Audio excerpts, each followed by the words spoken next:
This was supposed to be the happiest day of my life, a moment I'd held onto in my dreams for so long. I could almost see the tiny fingers gripping mine, hear that first cry filling the quiet of this hospital room.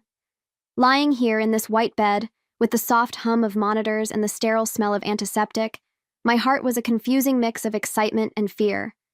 I thought of the nights Tom and I spent imagining baby names, folding tiny clothes with hope in our hearts. But now, every time I looked at my phone, the cold light of the screen just showed me silence. I kept telling myself he'd be here soon, that he wouldn't miss this for anything. But deep down, a small, stubborn crack of doubt was starting to spread. Every nurse who walked in had the same bright smile, telling me everything was going perfectly, and that I was stronger than I thought. I tried to believe them, gripping the sheets so hard my knuckles ached. Each contraction rolled over me like a wave, a reminder that life was about to change in ways I couldn't even imagine. But it wasn't just the baby I was waiting for. It was Tom's voice, his hand in mine, the comfort of knowing he was here with me. I clutched my phone like it was a lifeline, scrolling through old pictures of us, each one whispering a promise that felt more distant with every second of quiet. I called him again, my fingers trembling as I watched the screen ring and ring. This wasn't like Tom. He was always so dependable, always there for me when I needed him. I wondered if maybe he'd lost his phone, if traffic was a nightmare, if he'd be running in any minute now, apologizing with that crooked smile of his. But the room stayed so quiet, just the soft beeps and the ticking clock, and each unanswered call felt like a heavy stone pressing down on my chest. I kept staring at the door, hoping every second that he'd walk through it, that I'd see his familiar face and feel his reassuring hand in mine. But all I saw were strangers in scrubs, bustling around with warm smiles that felt so distant from the cold fear creeping into my bones. I tried to focus on the rhythmic sound of my breath, to drown out the questions in my head that only got louder with every passing moment. Where was he? Why wasn't he here? My mind raced with possibilities, each one worse than the last, but I clung to the thought that he was coming. He had to be. The nurses offered me water, soft words of encouragement, but I barely heard them. I was lost in the loop of my own thoughts, the growing panic and the desperate hope that he'd appear any second. My phone was still warm in my hand from how tightly I held it, my thumb hovering over the call button like it was my only connection to him. I wondered if he was as excited as I was, if he was picturing our baby's first moments just like I was. But the silence on the other end of the line felt like an answer I didn't want to hear. A wave of pain gripped me, and I let out a low cry, tears prickling at the corners of my eyes. I was terrified, but I couldn't show it. I wouldn't let myself break down. Not yet. I focused on the promise I'd made to myself, that I'd be strong, that I'd welcome our baby with every bit of love I had in me. And so, with each breath, I pushed the fear aside and let that hope flicker in my heart, even as the unanswered calls felt like tiny knives in my chest. I tried to remember the little things that used to calm me, the way Tom would kiss my forehead when I was worried, how he'd hold my hand and tell me everything would be okay. I clung to those memories like a lifeline, even though each one was starting to feel more like a cruel reminder of what was missing. My heart was racing, but I forced myself to take slow, steady breaths, to keep going for the life growing inside me. Because even if he wasn't here, this baby was. And that was enough to keep me going. The hours stretched out in that sterile room, every second feeling like an eternity. I closed my eyes and tried to focus on the little kicks I felt, the tiny life that was counting on me. The nurses moved around me with gentle hands and quiet voices, but my mind was somewhere else, lost in the silence that grew louder with every missed call. I told myself that maybe he was stuck somewhere, that maybe he was doing everything he could to get to me. But with each new ring that went to voicemail, it became harder to believe. I watched the door like it was the answer to every prayer I'd ever whispered in the dark. Each time it creaked open, my heart leapt with hope, only to sink when it was just another nurse or a visitor for someone else. My hands shook as I put the phone down beside me, the weight of it a heavy presence that wouldn't let me forget. And in that moment, I realized that every ring of the phone was an echo of the silence he gave me, a silence that was louder than any cry I could ever make. The nurses kept telling me to focus on my breathing, to stay calm and let my body do the work it had been preparing for all these months. I nodded, tried to listen, but my mind was elsewhere. I couldn't stop staring at my phone, the screen lighting up with each call I made, the endless ringing that felt like a question I couldn't answer. My heart was thumping in my chest, each beat a dull ache that spread through every inch of me. I told myself that he would be here, that he wouldn't miss this for anything. But even as I whispered those words to myself, they sounded hollow. My friends sent messages, their bright words of encouragement pinging in between the silent calls. "He's probably just stuck in traffic," one said. "Don't worry, Jane. He'll show up," another promised. I tried to believe them, to let their optimism be enough to drown out the fear in my gut. But every time the door stayed closed, every time the phone just rang and rang, a little bit of my hope cracked. I could feel it, splintering beneath the weight of my doubts, each fracture sharper than the last. The pain of the contractions was nothing compared to the pain in my chest. I let out a shaky breath, clinging to the thought of the baby I was about to meet, the tiny heartbeat I'd heard so many times on the monitor, the life that had become my whole world. I pressed a hand to my belly, feeling the movements beneath my skin, and whispered promises that I would never let my little one down. Even if Tom wasn't there, even if he had chosen something else over us, I wouldn't break. I couldn't. Every time my phone lit up, I felt a flicker of hope that maybe, just maybe, it would be his name on the screen. But it never was. I kept calling anyway, my voice trembling as I left message after message. "Please, Tom," I whispered into the phone. "I need you here." My words felt small and desperate, but I didn't care. I was holding on to any shred of comfort I could find in that cold, bright room. My heart kept telling me he would come, that he wouldn't let me go through this alone. But my gut was saying something else entirely. The hours dragged by, each one heavier than the last. I watched the sun move across the sky through the narrow hospital window, the light shifting from bright to dull as the day wore on. The nurses tried to distract me, their soft voices weaving stories of strength and hope, but my mind was stuck in a loop. Where was he?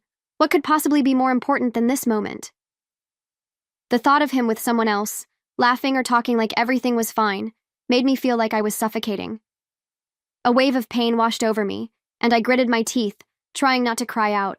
I pressed my hand to my belly again, feeling the baby shift, and I told myself that this was what mattered. I was bringing this new life into the world, and I wouldn't let anyone else's choices take away from that. Even if Tom wasn't there to see it, even if he had turned away from the family we dreamed of, I was still here, and I was going to fight for both of us.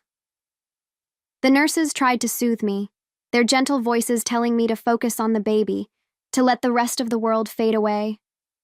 I wanted to listen to them, to find some peace in their kindness, but every time I closed my eyes, I saw Tom's face, or at least, the face of the man I thought I knew. I wondered if he was thinking of me at all, if he was even aware of the life I was fighting to bring into this world. It hurt to imagine that he wasn't, that he'd already chosen to leave me alone in this room full of strangers and bright lights. With each contraction, I tried to hold on to the one thing I knew was real, the tiny, persistent heartbeat of my baby. That sound was everything. It reminded me that no matter what Tom was doing, no matter how far away he felt, I wasn't truly alone. I had someone who needed me. Someone who would grow up knowing that I had given everything to bring them into this world. And in those moments, that was enough to keep me going. I kept calling, even though I knew the truth in my gut. He wasn't going to answer, and he wasn't going to come. But I called anyway, holding on to the last threads of hope like a prayer. Each ring was a small, defiant act, a way of saying I wasn't giving up on us, even if he already had. And as the hours turned into a blur of pain and waiting, I promised myself that no matter how this ended, I would never stop fighting for the little life I was about to meet. It was days later, when the hospital's harsh white lights had become a distant memory, that I finally learned the truth. A friend came to me, her voice hesitant, as if she wasn't sure I was ready to hear it. She told me she'd seen Tom's car parked in front of another woman's house that day, the day I'd fought so hard to bring our baby into the world. My breath caught in my throat, a cold shiver running down my spine. That woman had always been just a friend, or so he'd told me. But now those words felt like a slap in the face, a betrayal that cut deeper than any pain I'd felt in that hospital room. I didn't cry right away. I sat there in silence, the weight of it all settling over me like a thick, heavy blanket. My mind felt like it was spinning, grasping for something to hold on to. Some explanation? Some way to make it all make sense. But there was no sense to be found. Just a hollow ache in my chest and the quiet realization that while I was fighting to bring new life into the world, he was busy giving himself to someone else. I pressed my lips together and took a deep breath, feeling the sting of betrayal rise up in my throat. As I held my baby close to my chest, I felt a surge of something fierce and protective. My tears wouldn't fall for Tom. Not today. I wouldn't waste them on a man who had chosen to walk away when I needed him most. Instead, I let that hurt turn into a promise, a vow that my little one would never feel the kind of emptiness I felt in that moment. I knew, deep in my bones, that I had given birth to my greatest love and lost my biggest mistake. The more I thought about it, the clearer it became. This wasn't a sudden choice he'd made in the heat of the moment. It was something he'd been planning, a quiet betrayal that had been building while I poured every ounce of love I had into our family. I remembered the late nights he'd come home with excuses that never quite added up, the sudden changes in his smile when he thought I wasn't looking. And in that hospital room, with each unanswered call, I'd felt it in my gut even before I knew the truth. It was like a shadow that had been following me all along. I tried to imagine what he'd been doing while I was breathing through each contraction, clutching my phone like it was the only thing tying me to him. Was he laughing with her? Sharing secrets meant only for us? My mind painted pictures I didn't want to see, but they wouldn't go away. I felt a pang of anger that burned hotter than the fear that had filled those hours. He wasn't the man I'd built my dreams around. He was just someone who'd chosen to disappear when I needed him most. Holding my baby against my heart, I realized that everything I needed was right here in my arms. This tiny life, so new and so full of promise, was the only thing that truly mattered. Tom could keep his lies and his choices. They weren't my burden to carry anymore. I looked down at my baby's soft skin, felt the warmth of their breath, and in that quiet moment, I promised myself that I would never let them feel the sting of betrayal I felt now. I started to see the small, quiet ways the truth was setting me free. I didn't have to wonder where he was or what he was doing anymore. I didn't have to live in the half-light of his half-truths, always waiting for a love that never showed up. The weight of that lifted slowly, like a fog clearing after a long, cold night.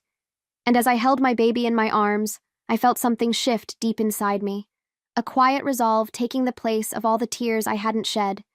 The days that followed weren't easy, but they were honest. Each sunrise brought me a little more strength, each breath a little more clarity. I learned to savor the small things, the soft coo of my baby in the early hours, the sweet weight of their tiny hand curled around my finger. Those moments were mine, ours, untouched by the shadows of his betrayal. And in those simple, gentle spaces, I found a kind of peace I hadn't known before. I didn't need Tom's apologies or explanations. I didn't need him to try and mend what he'd broken. All I needed was this baby in my arms, the soft heartbeat that had kept me going when the world felt like it was falling apart. I kissed my little one's forehead and whispered the promise I'd made in that hospital room. I would never let them feel the emptiness he left behind. And I let that promise be the light guiding me forward, knowing there was so much more ahead than there was behind. When I finally brought the baby home, the air in our house felt different. It was quieter somehow, as if it was holding its breath, waiting for what would come next. I didn't rush to fill the silence. I wanted to feel it, to let it settle around me like a new kind of armor. Tom tried to act like nothing had happened, his eyes darting away from mine when he walked through the door. But I'd spent enough nights wondering what he was thinking. I wasn't going to wonder anymore. He tried to talk to me, to offer excuses that sounded like echoes of the lies he'd already told. But I didn't want to hear them. I didn't want to waste another moment on words that would never change the truth. I looked at him calmly, my baby's soft breath warming my chest, and told him it was time to leave. No tears, no shouting, just the quiet finality of a decision I'd made in the stillness of those long nights alone. He looked stunned, as if he'd thought I would fight for something that had already slipped through my fingers. But I didn't need to fight for him. Not anymore. I was fighting for something bigger now, for the tiny heartbeat that had kept me going, for the life that was mine to protect. And in that moment, I saw the truth in his eyes. He knew it too. He knew he'd lost the best parts of what we had, and that there was no going back. I watched him pack his things, Each item a memory I didn't need to hold on to anymore. The sound of the zipper on his suitcase was the only noise in the room, and it felt like a door quietly closing. I didn't feel the panic I thought I would, didn't feel the urge to beg him to stay. Instead, I felt a calm settle over me, the kind of calm that comes when you know you're choosing yourself, finally and fully. My baby slept in my arms, their soft breath a reminder that I wasn't alone in this new beginning.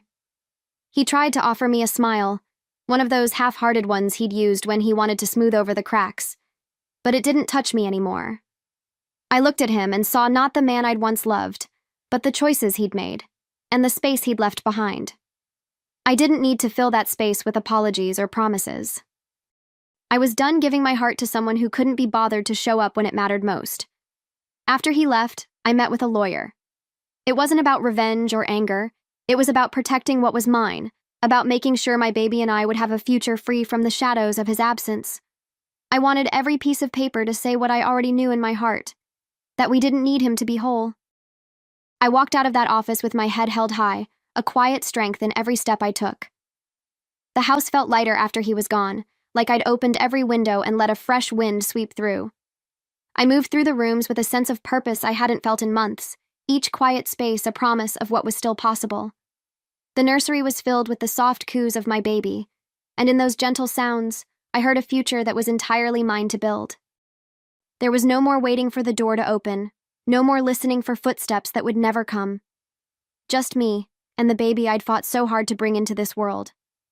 At night, when the baby drifted off to sleep, I would sit in the stillness and feel the weight of everything I'd let go.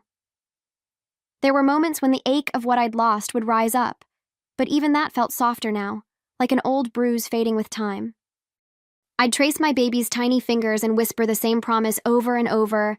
I wouldn't let the past steal a single piece of what we had now. I knew that this wasn't the end of the story, just the end of a chapter I was finally ready to close.